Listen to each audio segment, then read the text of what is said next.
sa vie, que pour sa guérison, il faut qu'on change de lieu, qu'on l'éloigne des incrédules, qu'on change d'atmosphère. Jésus savait que c'est l'atmosphère qui produit les résultats. Devant la tombe de Lazare, Jésus plaira. La Bible dit, Jésus, les plus courts versets de la Bible, Jésus plaira. Et il se dit, non, il faut se ressaisir, il faut changer d'atmosphère. Alléluia. Et là, il leva les yeux vers les cieux. Il dit, Père, je sais que tu m'exauces toujours. Donc la situation est déjà réglée. Et Jésus prit cet homme, ou ce sourd muet, l'amène loin de la foule, loin de l'atmosphère. Et Frère Madame dit, quelque part, il dit, il était parti hors de la ville. Et Frère Madame dit, hors de la ville, c'est-à-dire là-bas, les démons sont inoffensifs. Alléluia. Est-ce que quelqu'un peut dire Amen? Amen. Donc cet après-midi, nous voulons aller un peu hors de la ville.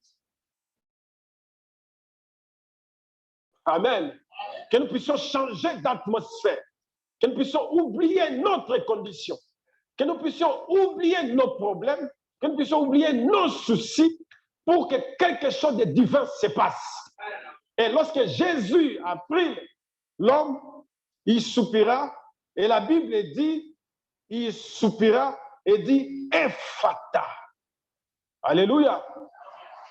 C'est juste devant cet homme qui dit Ephata. Il n'a même pas dit esprit impur sort. Il a dit seulement Ephata. Donnez-moi les versets. Ce n'est même pas peut-être en hébreu, mais c'est à la langue araméenne. Donc il a utilisé juste ces termes-là pour guérir cet homme. Puis, levant les yeux au ciel, il soupira et dit Ephata, qui veut dire ouvre-toi. Alléluia. Ou encore, ça veut dire sois secouru. Amen. Donc, ce matin, ou pardon, cet après-midi, si quelqu'un était dans une condition quelconque, nous disons Ephata. Amen. Alléluia. Si quelqu'un est lié cet après-midi, nous disons Ephata. Si quelqu'un est triste cet après-midi, nous disons. Si quelqu'un est mélancolique, nous disons. Si quelqu'un a des tracasseries, nous prononçons la parole et nous disons Ephata. Ça veut dire ouvre-toi. Alléluia. Si ce sont les affaires qui sont arrêtées, ouvre-toi. Si ce sont tes projets qui sont arrêtés, Ephata. Si ce sont tes voyages, nous disons Ephata. Si c'est ta maison, nous disons Ephata. Alléluia. Si c'est ton mariage, nous disons Ephata. Si c'est la promotion qui est retenue, nous disons Ephata. Si ce sont tes papiers qui sont bloqués, nous disons Ephata. Si c'est le dossier d'acheter une maison qui est retenu quelque part, nous disons Ephata. Gospel Tabernacle, disons Ephata. Encore une fois. Encore une fois. Encore une fois. Encore une fois. Encore une fois. Encore une fois. Ephata dans toute l'église. Alléluia. Tous les problèmes, Ephata. Tous les soucis, Ephata. Tous les projets, Ephata. Alléluia. Est-ce que quelqu'un peut acclamer le Seigneur Jésus? Amen. Ephata. Oh, veuillez vous lever. Ephata. Ephata. Ephata. Ephata. Ce n'est pas moi qui ai parlé, c'est Jésus qui est parlé. Je m'identifie à Christ. Quels que soient les problèmes, Ephata. Tu vas à la préfecture, dis Ephata. Tu veux acheter une voiture, dis Ephata. Ça doit s'ouvrir. Tu dois être secouru. Au nom du Seigneur Jésus. Au nom du Seigneur Jésus. Alléluia. Cet homme n'attendait pas. Cet homme n'attendait pas, n'écoutait rien, mais Jésus dit à quelqu'un qui n'écoutait pas, Ephata.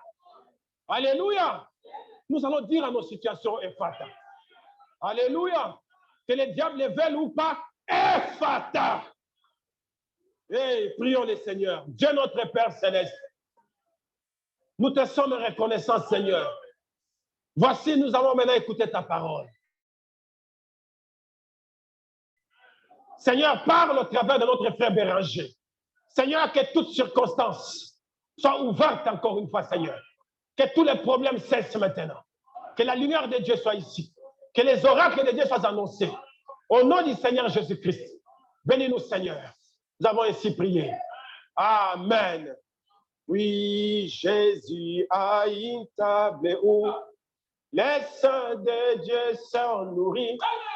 Il invite à la famille. Jésus a une table où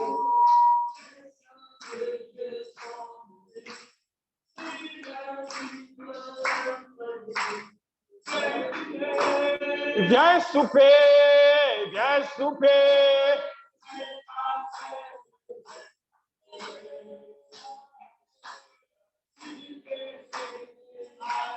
Table tous les temps, lui qui échangea un appel à la famille. Oh, viens souper.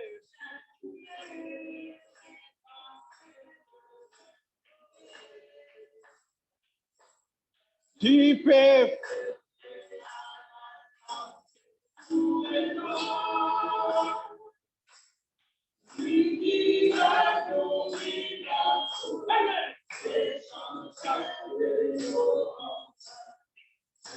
Appel à la famille, bienvenue.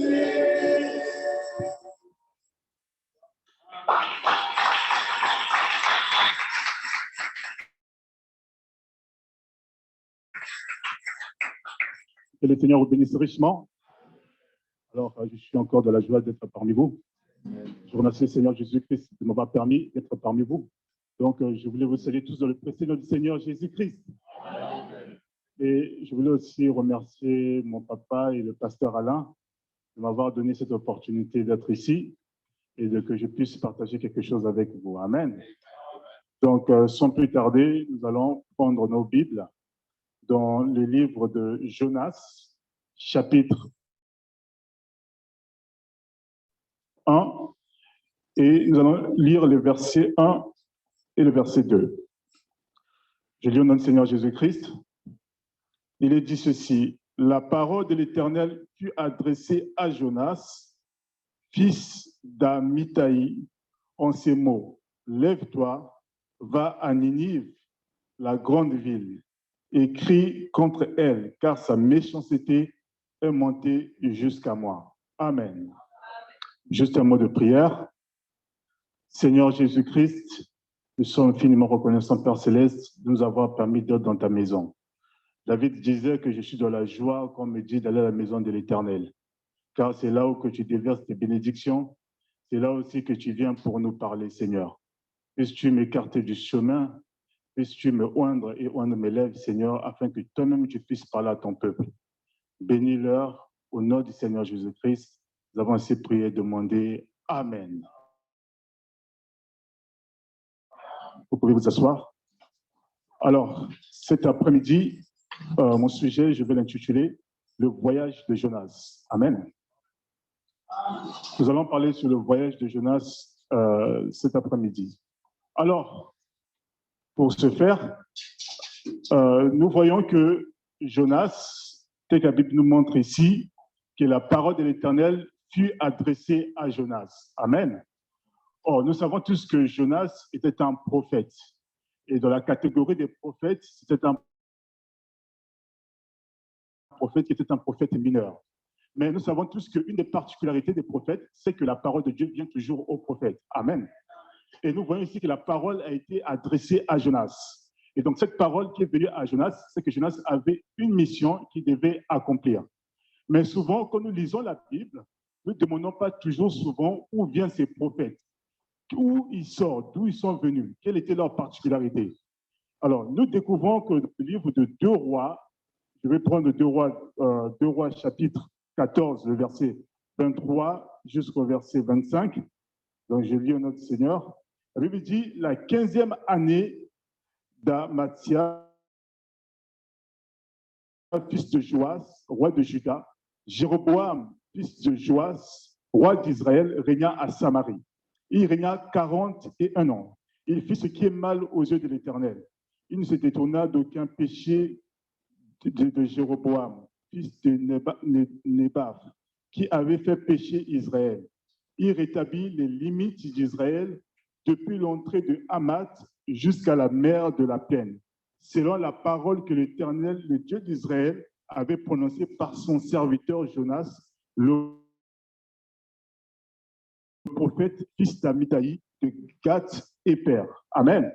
Donc nous voyons par cette écriture que Jonas venait de Gath-Hépher. Amen. Et Gath-Hépher était une ville qui était une ville frontalière avec le territoire de Zabulon.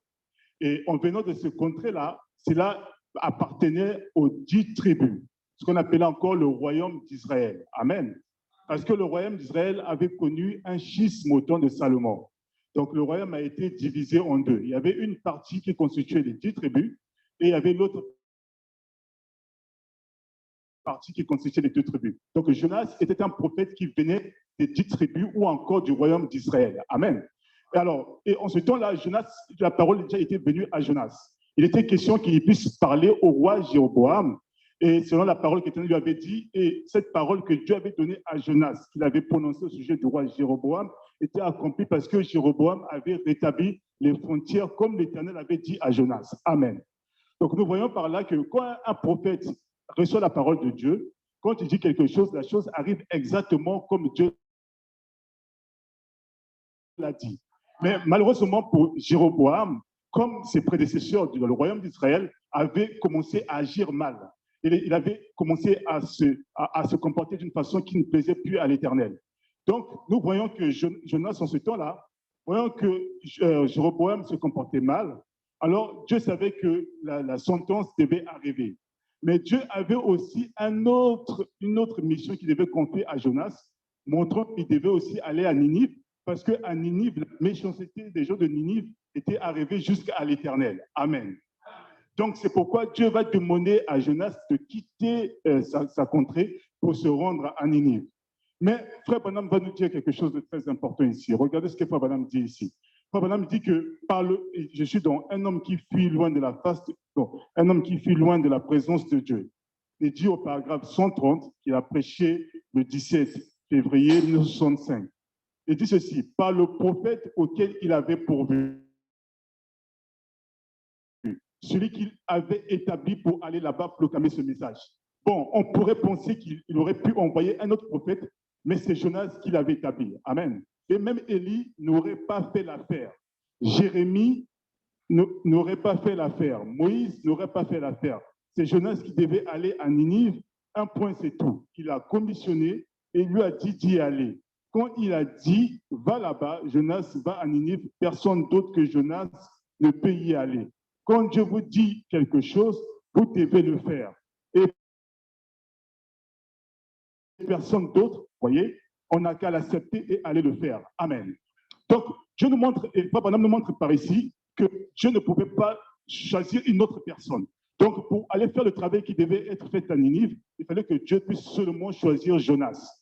Donc, Élie, même aussi puissant qu'il était, il ne pouvait pas accomplir le travail de Jonas. C'est pourquoi quand Dieu vous appelle à faire un travail, quelqu'un d'autre ne peut pas faire ce travail à votre place. C'est pourquoi dans une église, on ne peut pas se haïr. Parce que si un frère est appelé à travailler, par exemple, de la musique, et toi, tu n'as pas la capacité de faire la musique, peut-être tu pourrais jouer au piano. Mais chacun doit être à sa place et faire le travail que tu lui as demandé de faire. Amen. Parce que personne ne pourra faire ce travail à votre place. C'est pourquoi, même à travers l'église, on ne peut pas même envier notre pasteur. Parfois, il y a des moments, parfois, les gens envient, bon, comme je suis un jeune ministre ou un prédicateur, bon, je vais essayer d'être là, peut-être je vais avoir la place du pasteur. Mais ce que vous oubliez, c'est que même si tu prends sa place, tu ne pourras jamais faire son travail.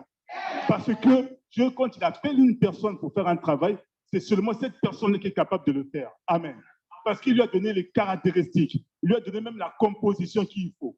Pensez-vous que tout le monde pouvait aller dans la colonne de feu comme Moïse? Parce que Dieu, quand il appelle quelqu'un, c'est cette personne qui doit faire ce travail. Et ici, Dieu avait appelé Jonas pour faire ce travail. Donc, c'était seulement Jonas qui était capable d'aller vers les Ninivites et de leur parler. Amen. Toi, Branham va rajouter encore quelque chose de très important, qui est ici particulier. Regardez ce qu'il dit. Je suis dans le paragraphe 44 de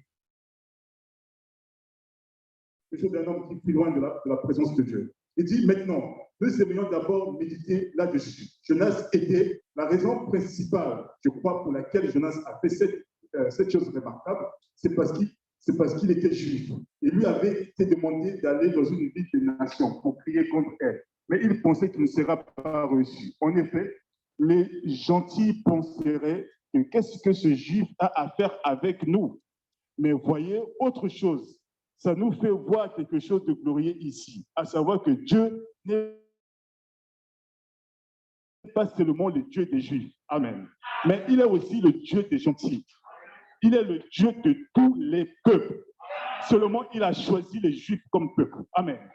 Donc, Dieu est en train de montrer ici que malgré Jonas, c'était un prophète hébreu et qui pouvait encore continuer à faire son travail là-bas, mais comme tous les peuples sont les peuples de Dieu, comme la méchanceté des Ninivites était arrivée jusqu'à l'Éternel, Dieu a suscité Jonas pour qu'il puisse aller vers ce peuple, montrant que Dieu n'est pas seulement le Dieu des Juifs, il est aussi le Dieu des Ninivites.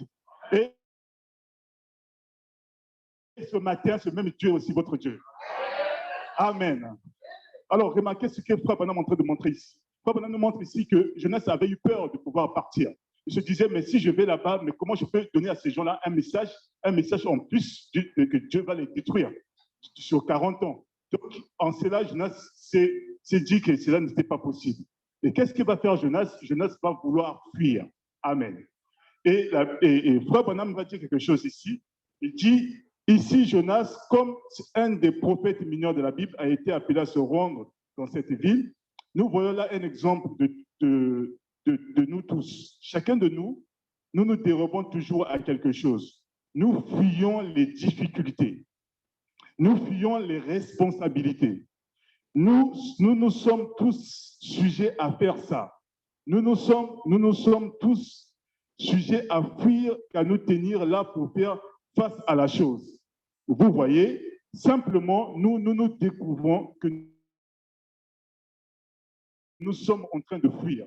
Des fois, nous découvrons que nous sommes enclins à fuir le travail. Nous ne voulons pas travailler. Certains pensent qu'ils peuvent gagner leur vie sans travailler. Mais je pense que c'est Salomon qui a dit que nous pouvons trouver la réponse ici en observant la fourmi. Amen. Frère Branham dit que c'est de la nature de l'être humain qui aime fuir les responsabilités. C'est de la nature de l'être humain, quand tu vois quelque chose qui ne va pas, il va chercher toujours à mettre la faute sur quelqu'un d'autre. Et il est arrivé même que il y a des choses que nous avons faites dans notre vie. Parfois, nous sommes responsables de ce qui nous arrive, mais nous cherchons toujours quelqu'un à accuser dans la famille. Cela montre à quel point que nous fouillons parfois nos propres responsabilités. Parce qu'au lieu de faire face à la responsabilité, mais nous voulons toujours trouver un moyen d'échappatoire. Mais c'est ce qui est arrivé aussi à Jonas. Peut-être c'est ce qui t'arrive ce matin. Mais j'ai une bonne nouvelle pour toi, c'est que malgré peu importe ce que tu fais, c'est que chaque chose est toujours sous contrôle. Dieu a toujours contrôle sur chaque chose que nous faisons. Remarquez ici quelque chose de très important. Quand Jonas s'est mis à fuir loin de la face de l'Éternel, il est descendu à Jappo, ou encore le port de Jopé. Et là se trouvait un navire. Et Jonas paya le prix. Amen. Alors, j'aimerais m'arrêter ici un moment pour vous montrer quelque chose. Regardez que quand Dieu a envoyé Jonas, malgré que Jonas fuyait, Dieu n'a pas donné l'argent à Jonas. Jonas devait payer le navire lui-même pour aller à Ninive. Amen. Cela montre aussi à quel point que Dieu compte aussi sur votre argent. Et quand il vous donne un travail, parfois c'est vous qui devez sortir de votre poche pour pouvoir venir soutenir son œuvre. N'oubliez pas qu'à chaque fois que vous faites ça, Dieu est en train de vous bénir. Parce que Dieu ne peut pas tromper, il peut pas mentir. Dieu ne peut pas vous mentir. Dieu n'est pas comme nous les hommes, Dieu ne ment jamais. Quand il dit quelque chose, il accomplit toujours. S'il a dit qu'il va vous bénir, il vous bénira. Mais mettez Dieu d'une sorte à l'épreuve et voyez ce que Dieu est capable de faire. À moins que nous n'ayons pas la foi. Mais regardez ce que Jonas a fait. Jonas a quand même payé le prix pour embarquer dans le navire. Et quand il embarque dans le navire, il y a quelque chose qui va se passer, c'est qu'en rentrant dans le navire, au lieu de rester comme tous les autres, lui, il va descendre au fond pour aller s'endormir. Et quand il va dormir, et au moment qu'ils ont quitté le port pour se rendre maintenant à Tarsis, parce qu'au lieu d'aller à Ninive, lui, il fuyait à Tarsis, alors à un moment, la Bible dit que Dieu fit souffler un vent. Donc, ce vent-là a fait que la mer puisse commencer à s'agiter. Et la mer s'agiter à tel point que les gens qui étaient dans la barque ou dans le navire, ils ont compris qu'il y a quelque chose qui ne va pas. Si on ne fait pas quelque chose ici, on va mourir. Ils ont essayé de se débattre pour atteindre le bord, pour s'en sortir, mais ils n'arrivaient toujours pas. Ils ont dit que chacun de nous va prier ici. Mais la Bible dit que chacun priait son Dieu. Amen. Mais voyez-vous qu'eux, ils ne priaient pas l'Éternel. Mais malgré qu'ils priaient leur Dieu, ils n'avaient toujours pas de solution. Cela montre que vous pouvez peut-être quelque part aller à un endroit où vous puissiez prier, et il se peut que vous vous demandez, est-ce que le Dieu que je prie, c'était un vrai Dieu? Parce que vous pouvez aller aussi prier, parce que les gens priaient. Même dans l'ancien temps, les gens aussi allaient dans les temples pour prier. Mais malgré ce qu'ils faisaient, malgré ce qu'ils adoraient, ils n'avaient jamais de résultat. Parce qu'ils ne priaient pas le véritable Dieu. Et dans cette situation qu'ils se trouvaient, malgré que les tempêtes étaient tellement devenues fortes, mais il n'y avait absolument rien qui se passait. Alors, il y a eu le chef du bord qui est descendu pour aller réveiller Jonas. Il a dit, tu ne vois pas ce qui est en train de se passer ici, toi aussi, prie ton Dieu, peut-être quelque chose va se passer. Alors, Jonas, par la suite, la Bible montre que Jonas va leur montrer que c'était lui qui était responsable de ce qui se passait. Alors, quand il leur a dit que je suis hébreu, que moi, je crains l'Éternel, quand ils ont entendu le nom de l'Éternel, la Bible dit qu'ils se sont saisis d'une frayeur. Ils ont dit, mais ce Dieu-là doit être un Dieu terrible. Elle a dit, alors, qu'est-ce que nous devons faire? Elle a dit, c'est moi qui suis responsable de ce qui se passe. Vous savez, cela montrait que Jonas avait le véritable Dieu et les autres n'avaient pas le véritable Dieu. Le Dieu de Jonas, qui était le véritable, c'était lui qui était capable de calmer la situation. C'était lui qui était capable de changer cette situation-là. Mais remarquez ce qui s'est passé par la suite. Alors, Jonas va dire que c'est moi qui suis responsable. Si vous voulez que cette chose, ça s'arrête, vous devez me lier les mains et vous puissiez me jeter ensuite dans la mer et vous allez voir que de cette tempête, tout ce qui arrive va se calmer. Et c'est ce que ces gens-là vont faire. Maintenant, ces gens-là, comme ils savaient que l'Éternel était le véritable Dieu, avant de jeter Jonas, ils ont dit, Dieu, nous ne voulons pas être coupables d'un sang innocent. Parce que toi, tu es capable de nous détruire ici. Donc, ils vont d'abord demander à l'Éternel pour qu'il puisse prendre Jonas et le jeter dans la mer. Mais il y a quelque chose qui va se passer. C'est que, Frère Branham nous montre que quand on a lié Jonas, on avait lié les mains par derrière. Et on lui a lié aussi les deux pieds. Et quand on l'a jeté dans la mer, alors en ce moment-là, la Bible dit, montre que la tempête s'est calmée. Mais vous savez tous que si on vous lie les mains par derrière, il est très difficile dans l'eau même de pouvoir faire un mouvement. Donc ça veut dire que Jonas, dans cette condition-là, était dans une condition d'une personne qui devait mourir. Mais Dieu, par sa miséricorde, avait déjà son poisson quelque part. Et Fabien me montre que ce poisson-là, c'était une baleine. Et Dieu a envoyé cette baleine pour venir engloutir Jonas. Maintenant, regardez ce qui va se passer dans le ventre du poisson. Regardez ce que Fabien va dire ici. Je vais prendre une citation. Fabien dit ceci pour Jonas. Je suis dans la brochure L'expectative. Amen. Écoutez-moi attentivement, je vais lire Fabien. Fabien dit ceci. Alors, il dit, regardez, expectative qu'il a prêché le 8e mois 1950, au paragraphe 28. Il dit, regardez, vous parlez des symptômes. Si Jonas, dans le ventre du grand poisson, avait tenu compte des symptômes, la première chose, il était rétrograde. Puis, il avait les mains et les pieds liés. Ensuite, il avait été jeté par-dessus le navire dans une mer houleuse. Un grand poisson l'avait avalé. Chaque fois qu'un poisson, 3 points, l'eau était, 3 points, il descend au fond. Observez vos poissons rouges reposer leurs nageoires au fond et se reposer après qu'ils, les mers approximativement beaucoup de brasses de profondeur depuis la péninsule là, un endroit très profond. Très bien. Disons que c'était 5000 brasses de profondeur. Jonas était là, rétrograde, fuyant Dieu, les mains liées derrière lui, dans une mer houleuse à 5000 brasses de profondeur dans la mer, dans le ventre d'un grand poisson. Qu'il regarde de ce côté-ci, il y avait le ventre du grand poisson. De ce côté-là, il y avait le ventre du grand poisson. Et juste là, en haut, il y avait le ventre du gros poisson. Partout où il regardait, il y avait le ventre du gros poisson. Vous parlez des symptômes, il avait beaucoup de symptômes autour de lui, mais il a dit ce sont des vanités mensongères. Il a dit, je verrai encore ton saint temple, ô Éternel. Il savait que lors de la dédicace du temple, Salomon avait offert une prière disant, si ton peuple se retrouve quelque part en détresse, comme c'est là, qu'il ait les regards tournés vers ce saint temple et prie, alors exauce du haut des cieux. Il croyait que Dieu avait exaucé la prière de Salomon. Amen. Donc, vous voyez que Jonas, même en fuyant la face de l'Éternel, ce qu'il ne se rendait pas compte, c'est qu'il accomplissait aussi la volonté de Dieu. Parce que n'oubliez pas que les pas de juste sont toujours conduits par l'Éternel. Mais quand Jonas fut jeté dans la mer, dans cette mer houleuse, il y a eu un gros poisson qui l'a avalé. Et il faut nous montrer que ce gros poisson, c'était une baleine. Mais quand Jonas fut avalé, alors quelque chose qui s'est passé. Dieu a mis une tente d'oxygène dans ce poisson. Et la Bible montre qu'il y avait les roseaux qui avaient entouré le cou de Jonas. Et les roseaux, Frère Branham, quand il interprète ça, il dit que ces roseaux-là, c'était les algues. Or, vous savez tous que dans les algues, il y a ce qu'on appelle de l'oxygène. Je ne sais pas par quelle chimie que Dieu a fait dans le ventre du poisson pour qu'il y ait une tonne d'oxygène pour que Jonas puisse rester en vie. Mais il y a quelque chose qui s'est passé. C'est que Jonas, dans le ventre du poisson, quand il a retourné pour regarder à gauche, il y avait toujours le ventre du poisson. Quand il a regardé de ce côté-là, il y avait toujours le ventre du poisson. Quand il a regardé, il y avait toujours le ventre du poisson. Dans cette situation-là, quasi impossible pour lui s'en sortir. Il se disait, qu'est-ce qui s'est passé? Mais Jonas n'a pas regardé à cela.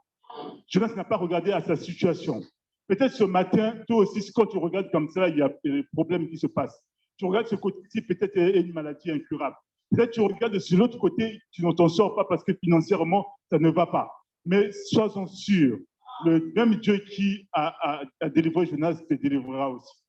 Et Jonas s'est retourné pour regarder l'Éternel. Il n'a pas regardé la circonstance dans laquelle il se trouvait. Il a dit, ce sont des vanités mensongères. Est-ce que vous pouvez vous rendre compte qu'à chaque côté qu'il regardait, c'était du poisson. Donc Jonas était dans une réalité là où il voyait la chose. Il dit, ça c'est le ventre du poisson. Mais il dit que c'est une vanité mensongère. Autant normal, on dirait qu'il y a quelque chose qui ne va pas chez Jonas. Mais Jonas a dit que, oh, j'ai regardé encore au niveau vers ton Saint-Homme. Et Frère Branham dit, qu'est-ce qui a fait que Jonas puisse regarder vers le Saint-Homme? Il dit, c'était par la foi. Parce que la foi regarde à l'invisible.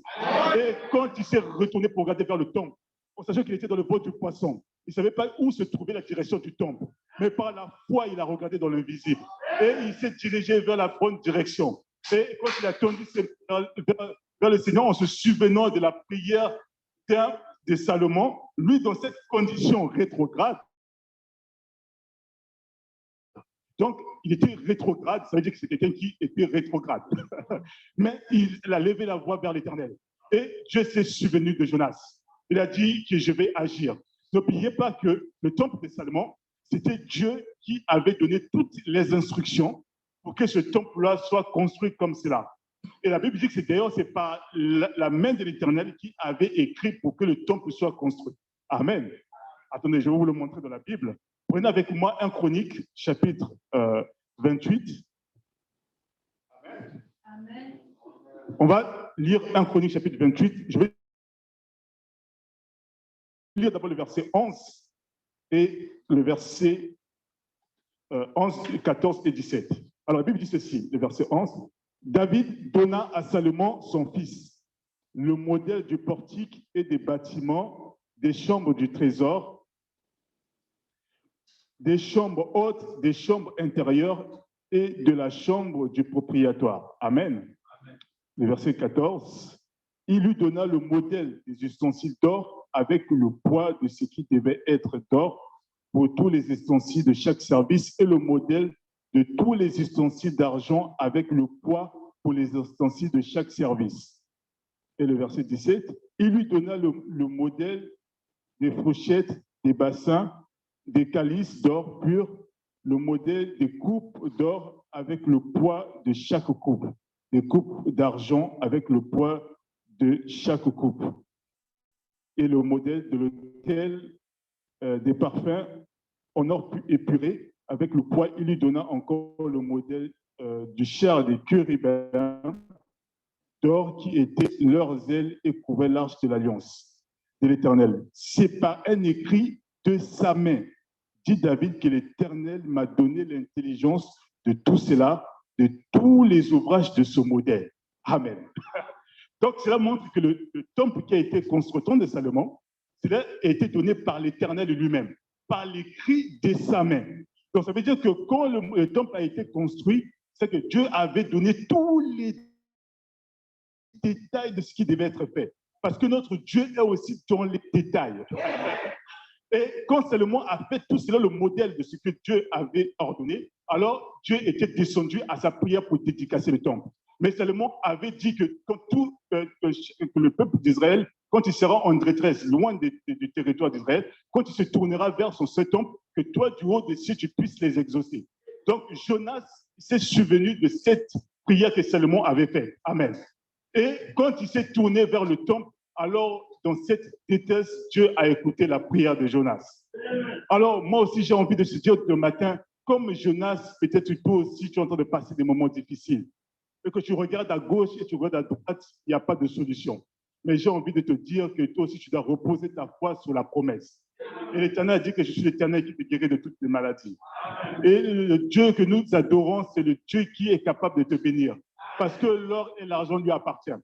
Jonas s'est reposé sur la promesse. Et si toi aussi, tu te reposes sur la promesse ce matin, il y a quelque chose qui va se passer. Ta situation va changer cet après-midi. Tu sortiras ici pas comme tu es venu. Parce que nous croyons que si Dieu l'a fait autrefois, il est capable de le faire aujourd'hui. Amen. Alors, regardez, nous continuons avec Jonas. Et Jonas, dans cette condition, il se trouvait là. Alors, il s'est dit, alors je regarderai vers le Saint-Temple. Et Dieu l'a exaucé. Et il y avait une deuxième caractéristique, c'est que le nom de l'Éternel et son cœur se trouvaient dans le temple. Amen. Mais Dieu avait dit que cela devait être ainsi jusqu'à ce que les enfants d'Israël restent dans l'alliance, qu'ils puissent lui offrir des sacrifices et qu'ils puissent l'adorer dans le temple. Mais les jours qui quitteront ou qui vont désobéir à l'Éternel, en ce moment-là, le nom sera ôté. C'est-à-dire que le nom sera enlevé du temple et la gloire de l'Éternel aussi partira. Et c'est ce qui est arrivé parce que quand les enfants d'Israël ont désobéi à la parole, qu'est-ce que Dieu a fait? Dieu a envoyé Nebuchadnezzar par Babylone pour venir détruire le temple. Mais nous pouvons nous demander où est passé le nom? Où est passé le cœur de Christ? Nous voyons que le nom de l'Éternel a changé de temple. Nous voyons juste qu'un jour, un homme qui se tient, qui dit « Demandez à mon nom ». Un homme qui pouvait dire « Je suis venu au nom du Père », montrant que le nom avait changé de temple et que le véritable temple de Dieu, c'était le Seigneur Jésus-Christ. Ça veut dire que si ce matin, nous aussi, nous regardons au Seigneur Jésus-Christ, notre situation va changer. Amen. Et si nous regardons au Seigneur Jésus-Christ, alors il y a quelque chose qui va arriver. Et comme le pasteur dit ici, à nouveau, nous pouvons dire Ephata. Et quelque chose va s'ouvrir. Et la pluie des bénédictions va tomber. Et c'est ce qui a fait Jonas dans sa condition de rétrograde. Alors, je vais poursuivre ici, je vais lire une citation. Comme dit ici, si Jonas rétrograde dans le ventre du gros poisson, à 5000 bases de profondeur, entouré du ventre du gros poisson, pouvait avoir les regards tournés vers un temple naturel sur terre, grâce à la prière qu'un homme terrestre avait offerte et avait cru que Dieu avait exaucé cela, à combien plus forte raison, vous et moi, étant que chrétiens, liés par les maladies, devons-nous tourner les regards vers les cieux, où Christ est assis à la droite de Dieu avec son propre sang, intercédant maintenant pour n'importe quoi. Les septèmes, ce sont des vanités mensongères. Ne les recevez pas, n'ayez rien à faire avec eux. Amen. Donc, Frère Branham est en train de nous montrer ici que nous ne devons pas regarder à notre situation actuelle.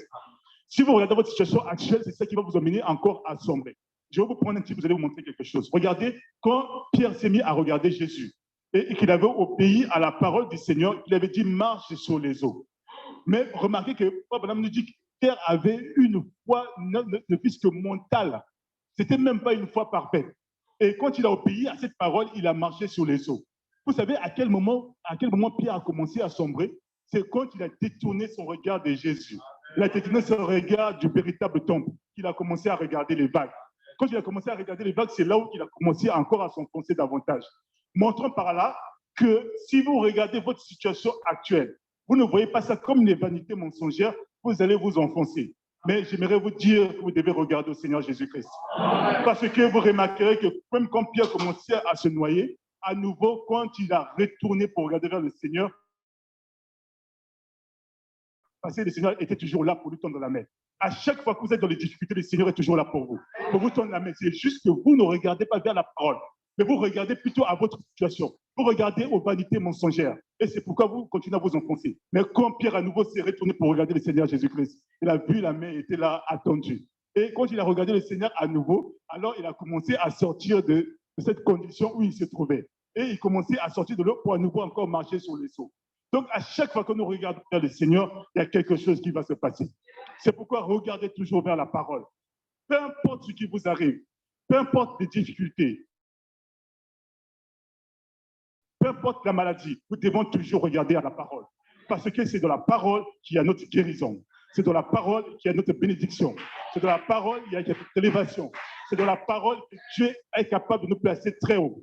Amen. Et c'est ce qui a fait Jonas dans le ventre du poisson. Et dans cette condition, il a dit que l'Éternel devait le délivrer du gros poisson qu'il avait avalé. Et c'est ce qui a fait que la Bible dit que Dieu, voyant la prière de Jonas, et que Dieu l'a exaucé conformément à ce que Jonas avait prié, en se retournant à nouveau vers le temple. Alors la Bible dit Dieu fit parler au poisson de vomir Jonas. Amen. Dieu parla au poisson. Je ne sais pas si vous vous rendez compte de cela. Combien de fois nous qui sommes ici, nous sommes les enfants de Dieu, mais que nous voyons plus que Dieu ne puisse que parler. Combien de fois nous demandons, mais pourquoi Dieu ne nous parle pas? Mais Dieu parla au poisson et un poisson a entendu Dieu. Mais nous, les enfants de Dieu, nous ne pouvons plus entendre la voix de Dieu. Ça veut dire qu'il y a quelque chose qui ne va pas quelque part. Parce que nous devons pouvoir parler avec notre Père. Alors, cela montre aussi quelque part que nous n'avons pas suffisamment une vie de prière élevée. Parce que si nous prions suffisamment, nous pourrons être en communion avec Dieu et nous pourrons parler avec lui. Mais Frère Branham dit ce qui est arrivé aujourd'hui, c'est que nous avons laissé la voix de la politique rentrer dans l'Église. Ce qui est arrivé aujourd'hui, nous avons laissé la voix de la religion entrer dans l'Église. Cela même a abruti les gens au point que les gens pensent que parce qu'ils ont une Bible, qu'ils peuvent comprendre Dieu. Or, pour comprendre Dieu, il faut un prophète. C'est pourquoi, peu importe l'église que vous avez peut-être fréquentée, mais si vous n'avez pas un véritable prophète que Dieu a envoyé dans ces derniers jours, qu'il est loin, alors vous êtes en train de faire fausse route. Il y a eu des gens autrefois qui étaient tout aussi sincères dans les choses religieuses qu'ils faisaient. Vous croyez-vous que les pharisiens n'étaient pas sincères de ce qu'ils faisaient? C'était des hommes qui avaient l'apparence, ils étaient des hommes qui étaient pieux. Peut-être qu'on ne pouvait même pas trouver quelque chose chez eux. On pouvait peut-être trouver beaucoup chez les Pierres. Mais la différence entre eux et avec les Pierres, c'est que Pierre était oint par l'Esprit du Seigneur. Et que Jésus-Christ était du côté de Pierre. C'est pourquoi nous aussi, en ce temps, nous avons un prophète qui est de notre côté, que Dieu a confirmé par la colonne de feu. C'est pourquoi nous devons nous tourner vers la parole. Et c'est ce qui fit Jonas en ce moment-là. Jonas s'est confié à l'Éternel et l'Éternel l'a délivré. Et Dieu a parlé aux poissons. Donc ne laissez plus que les différentes voix que nous entendons puissent venir nous éloigner de la voix de l'Éternel. Ne laissez plus les voix de souffrance, tout ce qui a venu nous écarter de la voix de l'Éternel. Parce que quand Dieu dit quelque chose, Dieu, à la différence des autres, lui, il accomplit toujours ce qu'il dit. Il dit, je ne peux pas dire quelque chose et que cela puisse revenir à lui sans produire le pourquoi il a dit cela. Donc, Dieu fera toujours quelque chose pour vous. C'est pourquoi attachez-vous à la parole. Attachez-vous au pasteur. Attachez-vous à notre papa qui est ici. Parce que Dieu l'a placé ici, parce qu'il est le seul capable de faire ce travail. C'est-à-dire que même moi qui suis là, je suis juste là pour pouvoir l'aider. Mais je ne pourrais jamais, on ne peut jamais faire ce que Dieu lui a demandé de faire ici. C'est pourquoi vous devez comprendre ces choses. Parce que vous ne vous rendez pas compte, mais il y a beaucoup de dégâts qui sont en train de se passer. Il y a des gens aujourd'hui qui sont parfois dans les églises, mais ils préfèrent écouter la voix des gens qui sont dans les médias. Vous avez votre pasteur, mais vous croyez plutôt celui qui vous dit quelque chose sur YouTube. Mais est-ce qu'il est même responsable de votre sort? Or, Dieu vous a placé un berger, c'est pour que vous puissiez réellement croire à son ministère. Et vous croyez en lui à 100%, et c'est comme cela qu'il sera une bénédiction pour vous. Obéissez à la parole. Vous savez, à chaque fois que nous avons fait les choses en dehors de la parole, nous avons toujours eu des problèmes. Mais force est de constater que l'être humain ne comprend pas toujours. À chaque fois que nous faites quelque chose, c'est comme quoi, comme vous pouvez aller chez un médecin, si vous donne un traitement que vous avez pris, vous repartez à la maison, et vous avez la maladie continue, vous retournez chez le même médecin, il vous redonne le même traitement. À un moment, s'il donne ça plusieurs fois le même traitement, que la maladie ne s'améliore pas, vous-même, vous allez vous poser des questions. Mais probablement, aussi identifie des prédicateurs comme aux pharmaciens charlatans. Ça veut dire qu'il y a des pharmaciens, des gens qui sont des pharmaciens charlatans qui peuvent vous prescrire quelque chose. À chaque fois, ils vont prescrire la même chose, mais cette ordonnance ne correspond pas à votre situation. Donc, il faut qu'il y ait un véritable ministre ou un véritable serviteur de Dieu pour qu'il puisse vous donner ce qui est approprié pour vous. Croyez en moi, Dieu ne fait jamais quelque chose par hasard. Quand il vous a confié quelque chose, il sait pour le quoi il vous le confie. C'est pourquoi vous obéissez seulement à sa parole. Et si vous obéissez à la parole, vous verrez la gloire de l'Éternel. Et Jonas s'est souvenu de cela. Il a dit, Seigneur, c'est vrai que j'ai plus loin de toi, mais délivre-moi de cette situation. Et Dieu a parlé au poisson. Et le poisson a vomi Jonas. Le problème dit que la deuxième façon que Dieu parlait au poisson, c'est qu'il lui a mis une telle nausée au point qu'il ne pouvait plus contenir Jonas, il était obligé de le vomir. Mais probablement, vous voyez un prophète, regardez la précision qu'il donne. Il dit que le poisson, quand il a vomi Jonas, c'était à 11 heures. C'était à 11 heures. Amen. Et c'était à 11 heures quand les gens de Ninive étaient en train de faire la pêche. Parce que ces gens de Ninive, et ils avaient pour leur Dieu, c'était le Dieu de la mer, c'était le gros poisson. Donc, ils croyaient à un gros poisson comme Dieu. C'était le Dieu des Ninivites. Donc, le fait de voir Jonas sortir de la voie du gros poisson, pour eux, c'était un signe que leur Dieu leur avait envoyé un prophète. Vous voyez même que Dieu, quand il est capable de faire quelque chose, il est capable d'utiliser même le Dieu des étrangers pour vous confirmer que c'est lui qui est le véritable Dieu. Et quand Jonas s'est tenu là, c'était un signe pour les Ninivites. Et à chaque fois, un prophète a toujours été un signe. Mais n'oubliez pas que Dieu ne peut pas détruire quelqu'un s'il ne l'avertit pas. Et Jonas, quand il est venu, il était venu avec un message de repentance parce que c'était un signe de la grâce pour montrer qu'aux gens de Ninive, que Dieu vous donne un laps de temps où vous devez vous repentir. Et Jonas s'est tenu là. Et il s'est mis. Alors, la Bible dit que Ninive se trouvait à 3 marches.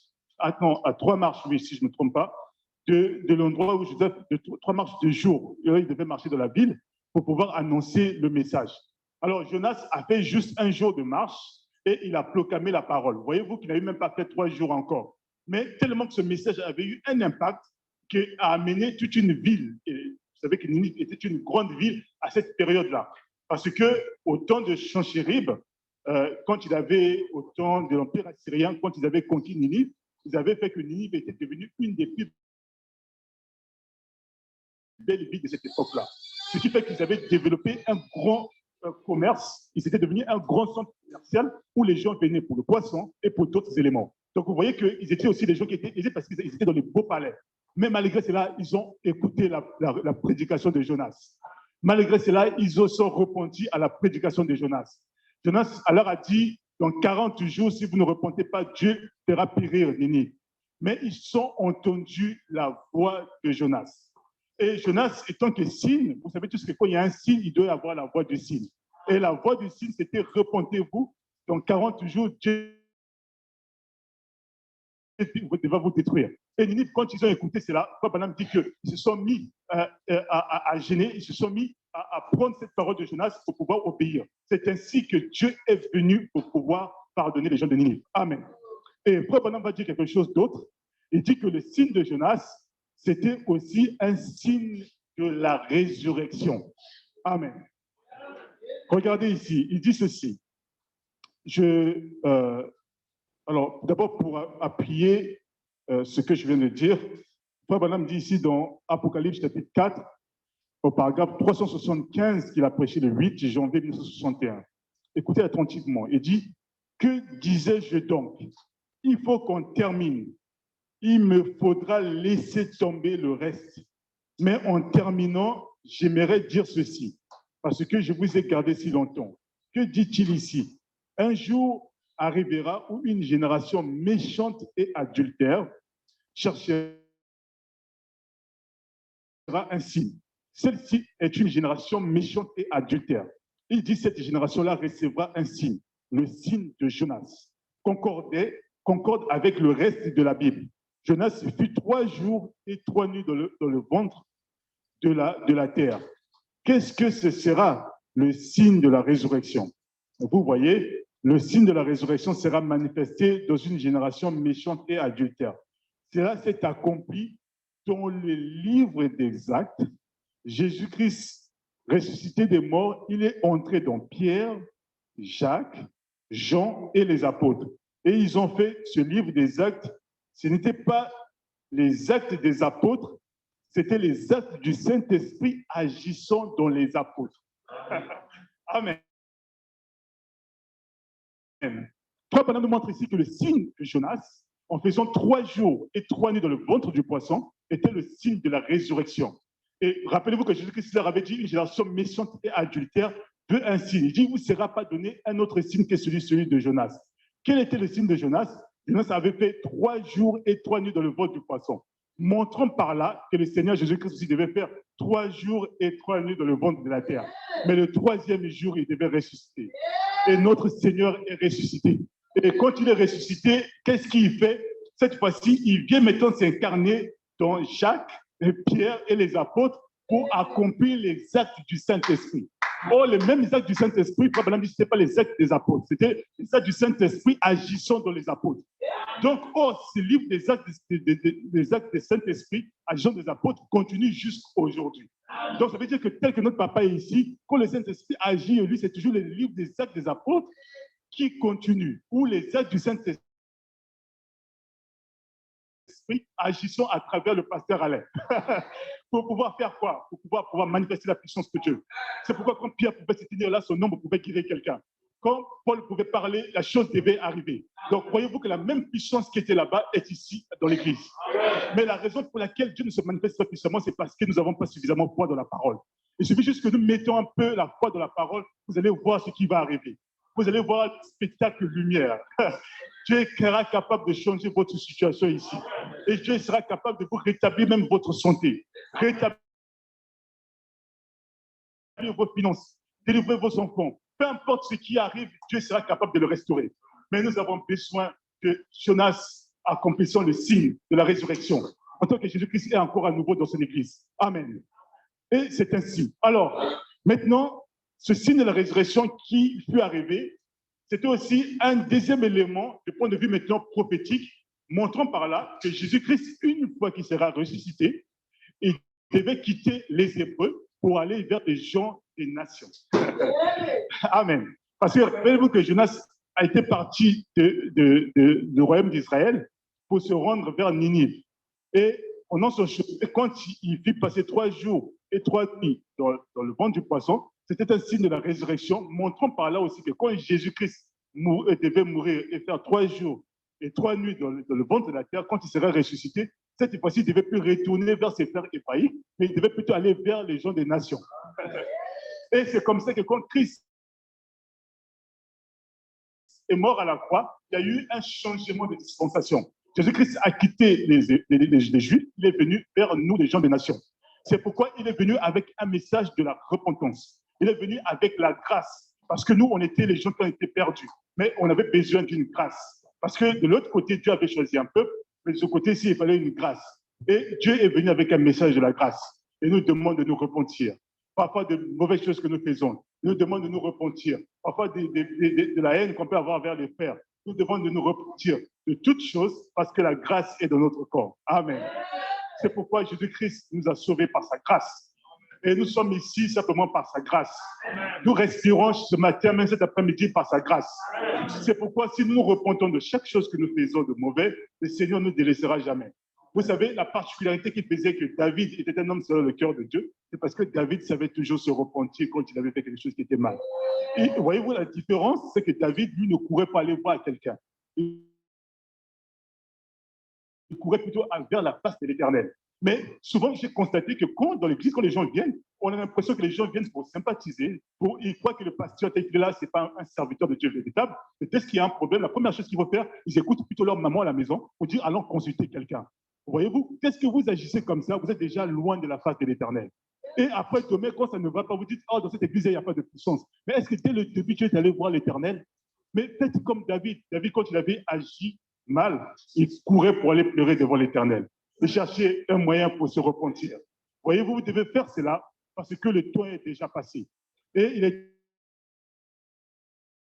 déjà à Ninive, dans 40 jours, s'il ne se repent pas, la ville devait être détruite. Mais les gens de Ninive ont cru à la prédication de Jonas. Ce matin, j'aimerais que vous puissiez croire à la prédication de Jonas, pour que vous puissiez repentir à nouveau. Parce que 40 jours, c'est ceci comme 40 ans. Et à chaque fois, quand il y a eu le chiffre 40, nous avons toujours vu que Dieu a donné le chiffre 40 par rapport à un jugement. Au temps de Noé, c'était 40, rappelez-vous, c'était toujours le chiffre 40. Et il s'est passé 40 jours.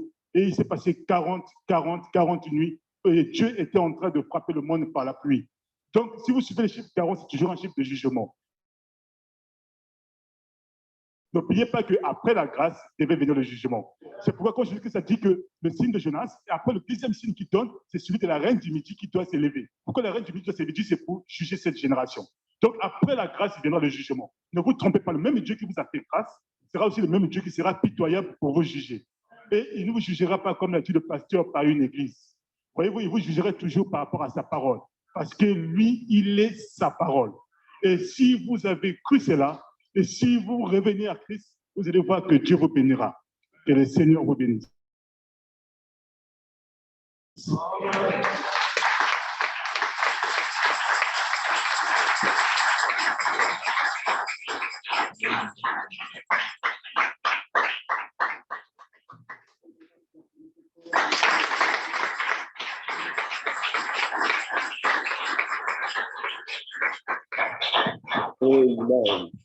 Que Dieu le bénisse très richement.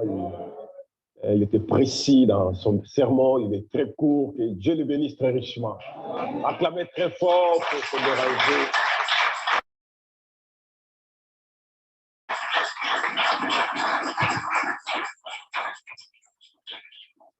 Amen.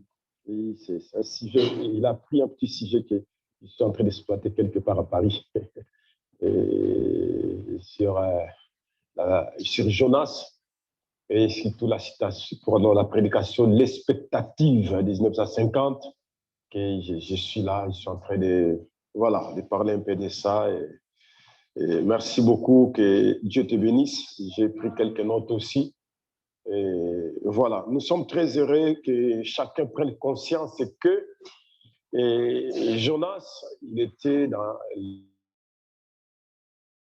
le ventre de ces gros poissons. Vous savez, la science a cherché, ils ont dit que c'est impossible. Alors, impossible qu'un humain survive dans le ventre du gros poisson. C'est impossible. Mais ils ne savent pas que Dieu est le créateur des poissons. Amen. Si Dieu peut créer les écureuils, c'est qu'il pouvait aussi créer les poissons. Amen. Dieu a pu créer un compartiment dans le ventre de ces poissons. Parce que s'il n'y avait pas de compartiment là, Jonas ne pouvait pas se tourner. Parce que malgré qu'il était lié, il avait la capacité de se retourner et tourner et savoir que non, ici c'est la direction du temple. Alléluia.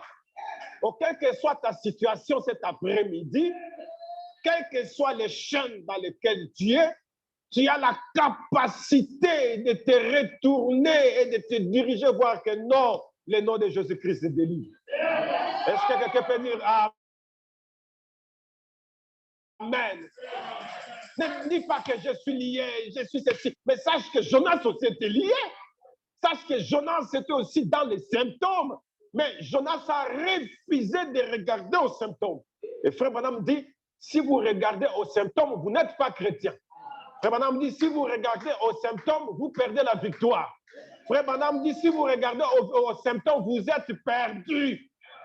C'est pourquoi Jonas a refusé de regarder à tout ça, parce que c'était des vanités mensongères. Alléluia. C'était des réalités qui étaient là, mais Jonas a dit c'est des vanités. Devant, vanité mensongère. À gauche, vanité mensongère. À droite, vanité mensongère. Derrière, vanité mensongère. Alléluia. Il est entré dans l'esprit de la prophétie. Alléluia. Comme Jean, il fut ravi. Alléluia. La Bible dit, il fut ravi au jour du Seigneur. Et Frère Branham dit, il était dans le 7e âge. Est-ce que quelqu'un peut dire Amen? Même Jonas se fit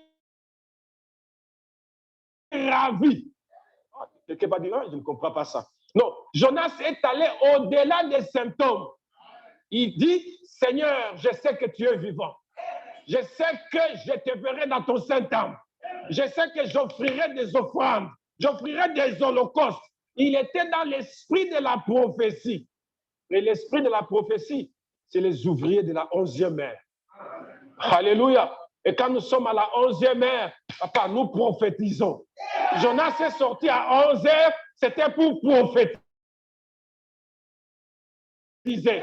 Est-ce que quelqu'un peut dire Amen? Les ouvriers de la 11e ère prophétisent. Frère Branham a prêché, pourquoi crier? Pourquoi crier? Pourquoi crier? Parce que c'est l'âge dans lequel nous devons parler. Alléluia. Si c'est bloqué, nous allons dire Ephata. Si c'est lié, nous disons. Si c'est bloqué, nous disons. Si c'est arrêté, nous disons. S'il y a des empêchements, nous disons. Ouvre-toi. Alléluia. Le prophète dit, le pouce ne reçoit pas non comme réponse. S'il y a une porte fermée, nous disons Ephata. Alléluia. S'il y a une fenêtre fermée, nous disons Ephata. Jonas avait la foi qu'il va sortir du ventre de ce grand poisson. Est-ce qu'il n'était pas sorti? Il était écrit un rétrograde. Frère Branham me dit, remarquez, il était rétrograde. Il a fui la commission. Il a fui ce que Dieu lui avait dit. Malgré dans sa condition de rétrograde, Dieu pouvait exaucer sa prière. Oh, frère Madame dit, Dieu exauce même les prières d'un rétrograde. Si tu es rétrograde cet après-midi, Dieu va exaucer ta prière. Si tu viens sur la même base que Jonas, Dieu exaucera ta prière. Et tu vas prophétiser. Oh, acclamez le Seigneur Jésus. Est-ce que quelqu'un peut se lever encore une fois? Alléluia. Veuillez vous lever, nous allons prier. Alléluia. Tu vas t'en sortir. Alléluia. Et malgré les liens, je ne sais pas, quand tu l'es sorti, qui a délié les liens? Je ne sais pas. Qui a délié ses pieds? Je ne sais pas. Mais Jonas prophétisait. Dieu est capable de délier. Paul et Silas, ils étaient dans la prison. Ils chantaient, ils glorifiaient Dieu. L'ange descend et toutes les chaînes sont tombées. Dieu est capable. Alléluia. Tous nos projets qui sont bloqués, Dieu va les débloquer. Ayez foi en Dieu. Amen. Jésus disait, ayez foi en Dieu. Alléluia. Et le prophète dit, Jésus vivait dans un monde où personne ne savait. Il était dans son monde à lui seul. Dans le monde de l'infaillibilité. En d'autres termes, tout était possible. Amen. rien n'était difficile à lui. Tout, même la mort.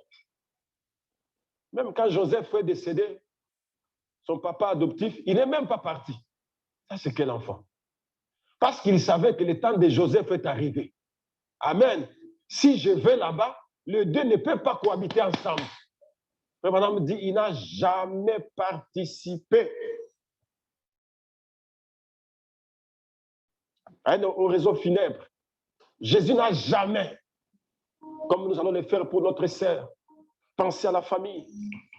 Je voulais être ici depuis ce mercredi jusqu'à dimanche, mais ça ne sera plus possible. Je voulais être sur Orléans, je voulais dire, j'avais déjà réservé presque aussi noté que je sois ici, non, jeudi, vendredi, samedi, dimanche.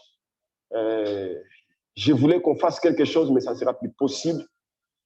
Une ligne de prière, voilà, où nous allons appliquer l'unction vendredi ici, mais bon, ce ne sera plus possible parce qu'il faut que je suive le programme là-bas. Sœur Ruth était notre brebis à nous, donc il faut que je sois là, et voilà, pour quelque chose en mémoire de notre sœur. Amen. Merci Seigneur. Est-ce que quelqu'un croit que Dieu lui a parlé? Amen. Est-ce que quelqu'un croit que Dieu lui a parlé? Amen. Un seul mot de sa part vaut mieux que 1000 mots des hommes. Je ne sais pas, on va prendre quel chant.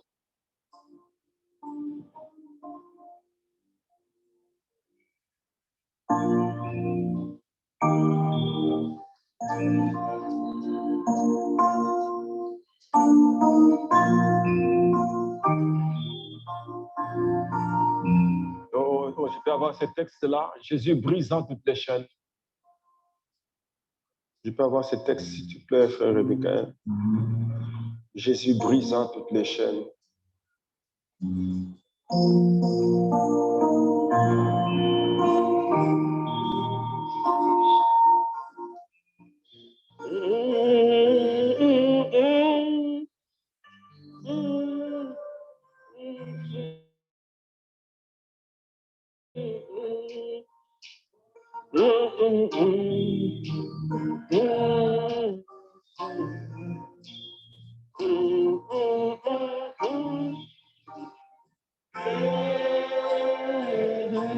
Et tous ensemble, Jésus brise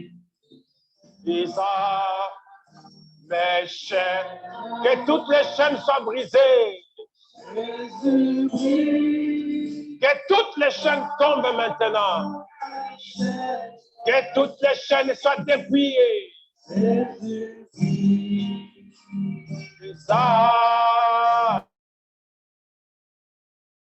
Mes chaînes, il m'a livré. Encore une fois, Jésus brise mes chaînes. Jésus brise mes chaînes. Oh, Jésus brise mes chaînes.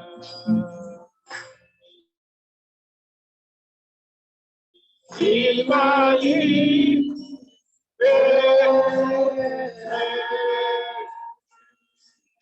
C'est béni.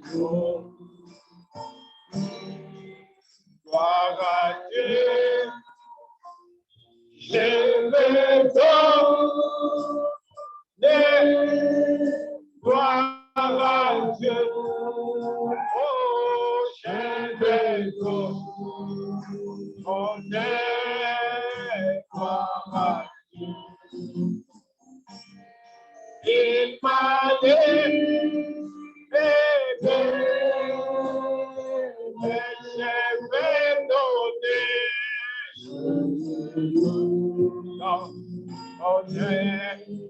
gloire à Dieu. Oui, je vais donner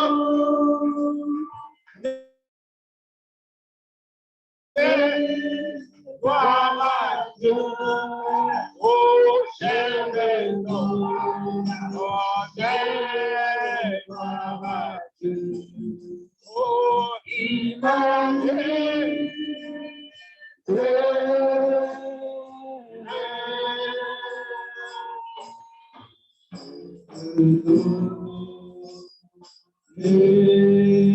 Gloire à Dieu.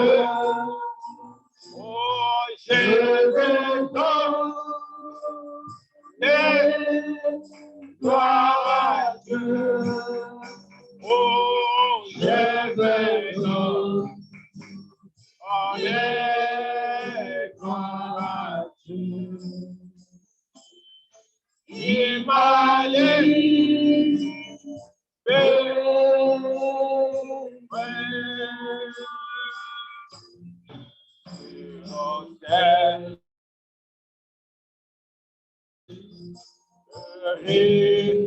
Du journal, dans le nom, Jean d'éternel,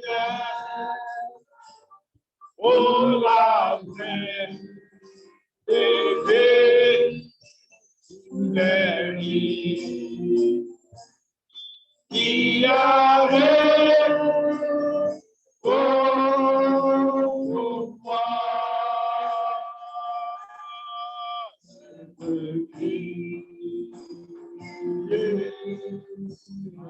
Alléluia.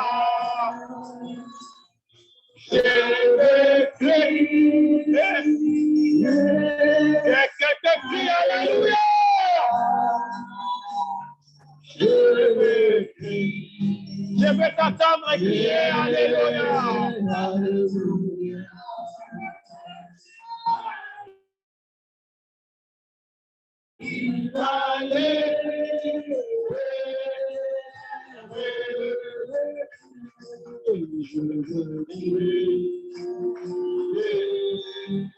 Alléluia.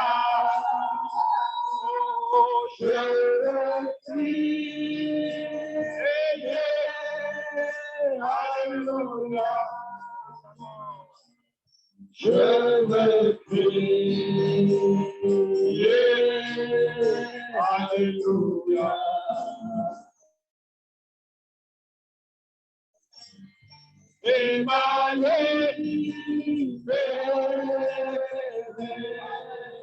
Prions le Seigneur.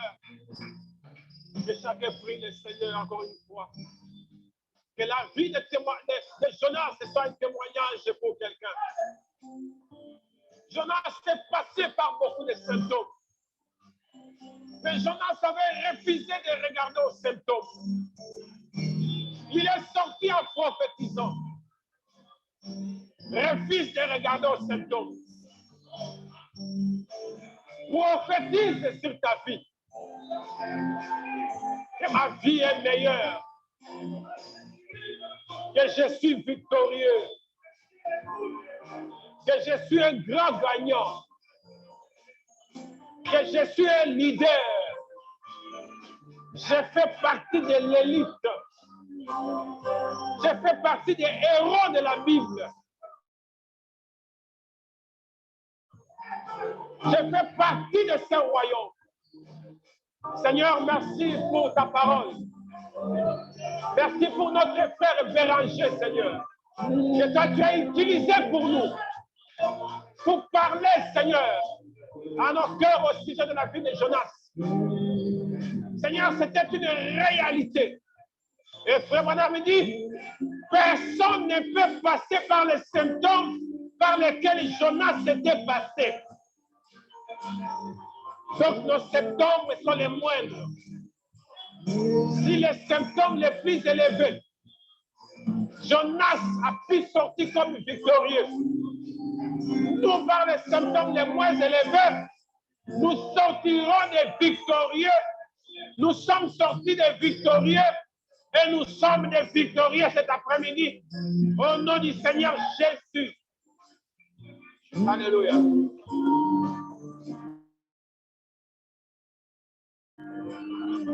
Merci Seigneur. Bénis notre frère. Bénis sa chère épouse. Bénis son enfant. Bénis ses projets.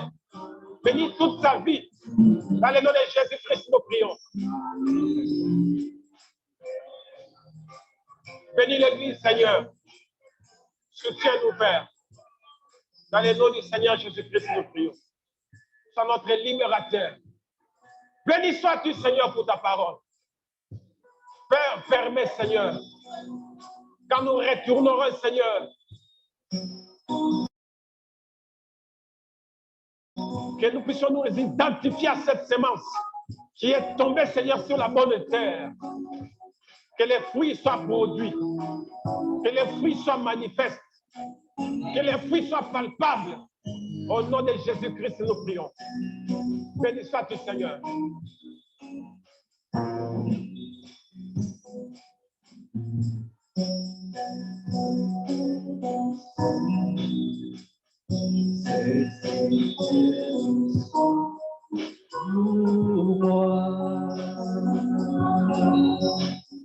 Lorsque j'ai perdu à la croix dévouée, je sais que le sang pour moi.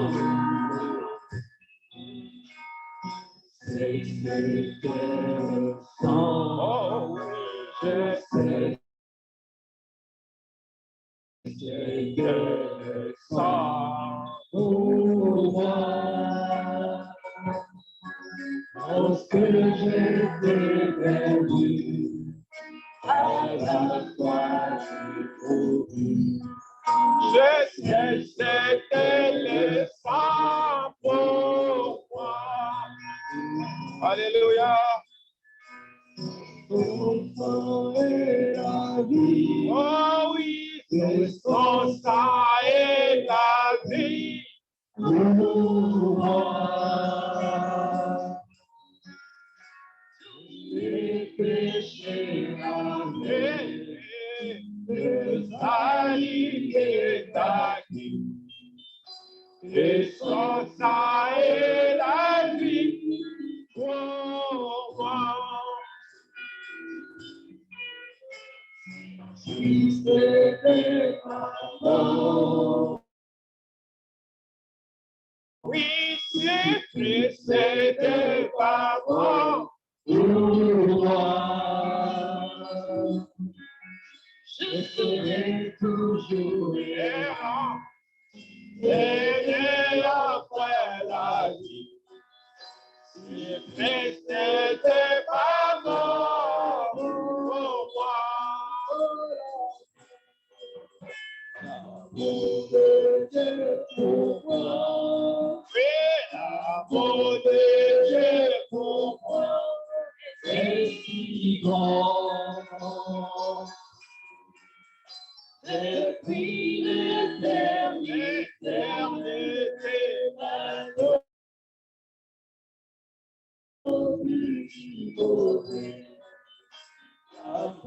de Jésus pour moi. depuis l'éternité, L'agneau fait dévorer. L'amour de Dieu si grand. pour moi.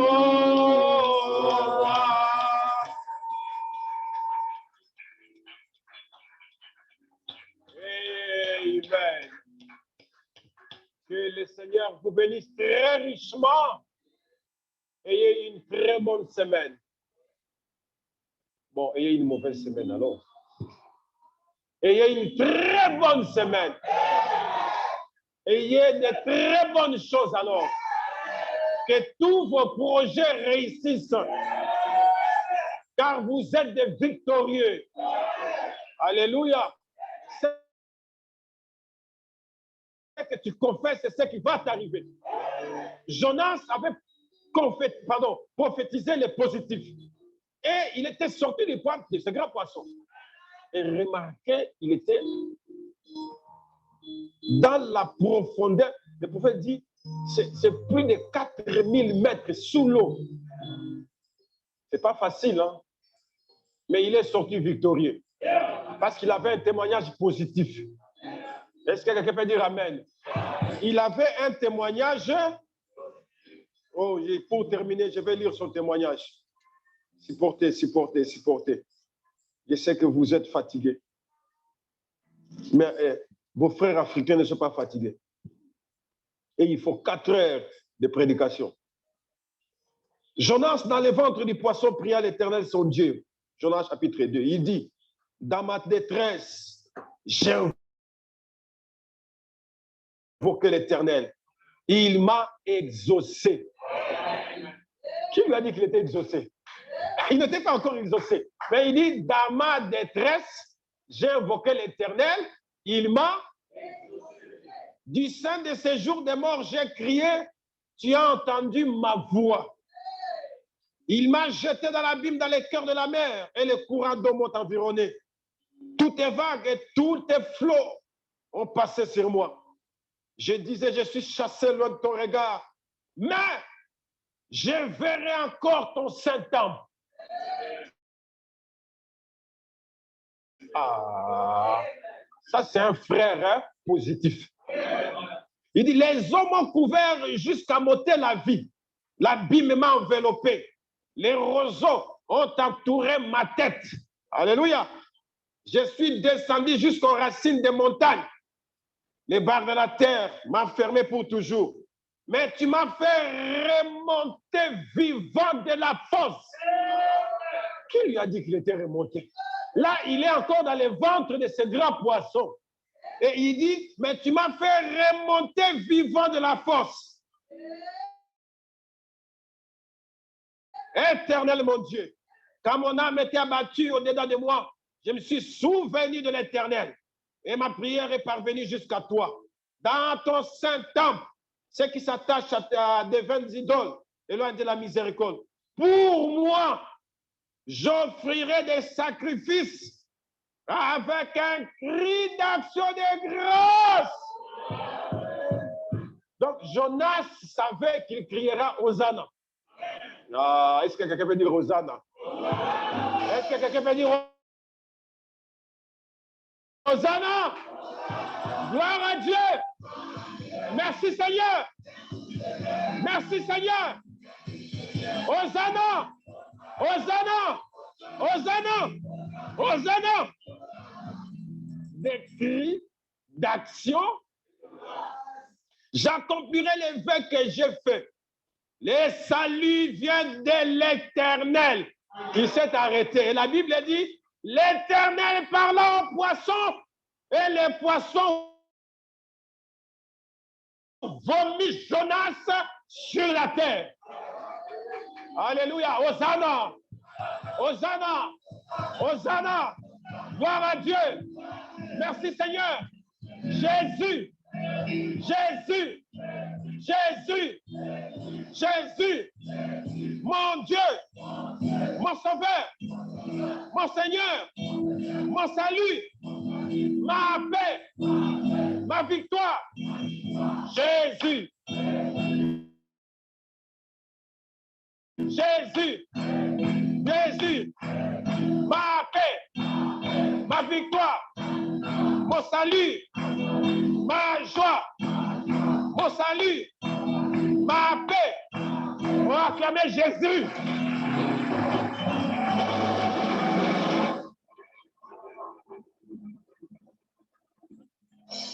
Des cris d'action de grâce. Oh, que toutes les chaînes tombent maintenant. Oh, que toutes les chaînes tombent. Oh, tu dois te marier. Non, tu dois te marier. Tu es déjà marié. Oh, tu es déjà marié. Tu dois te marier. Tu dois acheter la maison. Non, je te vois déjà acheter la maison. Non, tu dois acheter la voiture. Non, je te vois déjà acheter la voiture. Je te vois conduire une belle voiture. Oh, tu as déjà ton permis. Tu as déjà le salut. Tu as déjà la victoire. Oh, acclamez Jésus.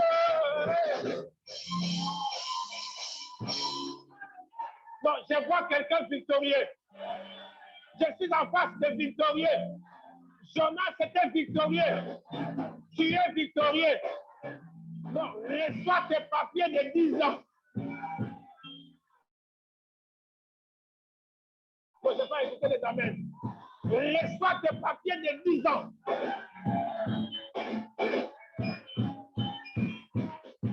Non, je n'attends pas d'amen. Reçois ton passeport français. Reçois ton passeport français. Alléluia. Reçois un bon travail. Reçois un bon travail. Alléluia. Oh, je vais encore prophétiser. Je vais encore prophétiser. La sœur Léa dit, encore.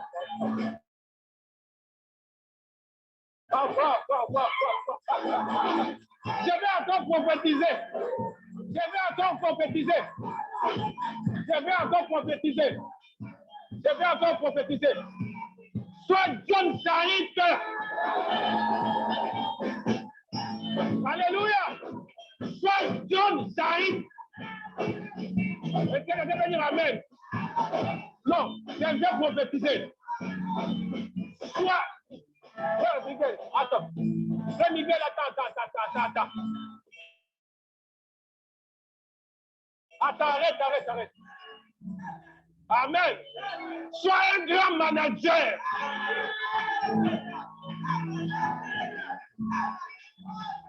Je vais encore prophétiser. Si ton compte, il y a toujours des découvertes. Nous refusons les découvertes. À partir d'aujourd'hui,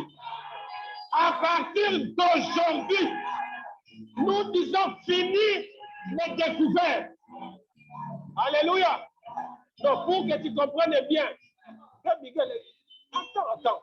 Pour que tu comprennes bien, découvert, nous disons Ephata. Découvert, nous disons Alléluia. Est-ce qu'on peut encore prophétiser? Est-ce qu'on peut encore prophétiser? Alléluia. Est-ce qu'on peut encore prophétiser? Quelle que soit la maladie, sur ton père, ta mère, tes frères, tes soeurs, tes parents, nous disons Ephata. Alléluia. Amen. Nous allons encore prophétiser. L'année prochaine,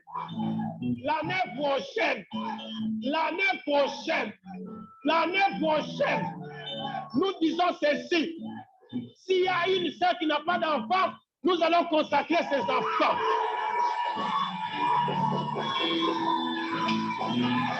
Alléluia. Est-ce que quelqu'un peut dire amen? Est-ce que quelqu'un peut dire amen? Est-ce que quelqu'un peut dire amen? Nous disons ceci. Maternité. Ephata. Maternité. Ephata. Alléluia. Est-ce qu'on peut encore prophétiser? Est-ce qu'on peut encore prophétiser? Est-ce qu'on peut encore prophétiser? Si quelqu'un n'a pas de travail, nous disons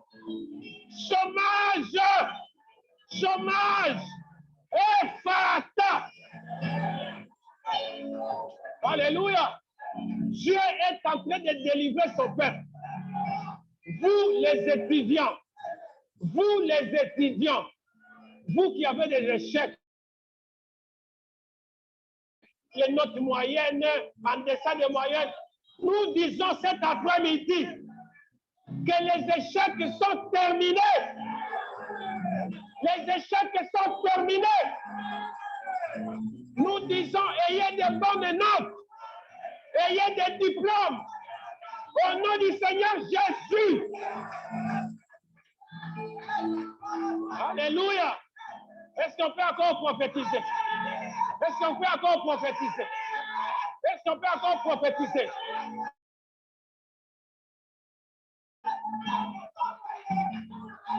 Est-ce qu'il y a quelqu'un ici qui fait un travail? Attends. Est-ce qu'il y a quelqu'un qui fait un travail qui ne le réjouit pas? Et il veut changer. qu'il puisse avoir un autre travail. Aujourd'hui, cet après-midi, nous disons, aie un bon travail. Ephata, Ephata, Ephata, Ephata. Ouvre-toi. Alléluia. Est-ce qu'il y a quelqu'un qui est limité? Tu es limité dans tes projets, des choses limitées dans la vie. Cet après-midi, que Dieu étende tes limites.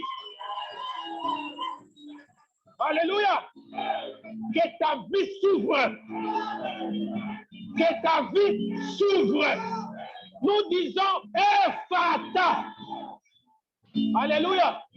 Tous ensemble maintenant. Tous ensemble maintenant. Ephata. Sur ma vie. Ephata. Pour mes projets. Ephata. Pour ma famille.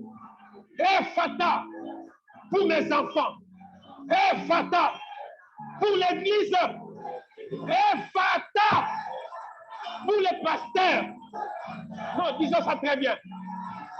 Ephata. Pour les pasteurs. Ephata. Pour l'église. Que Dieu vous bénisse. Acclamez-les très fort. Alléluia.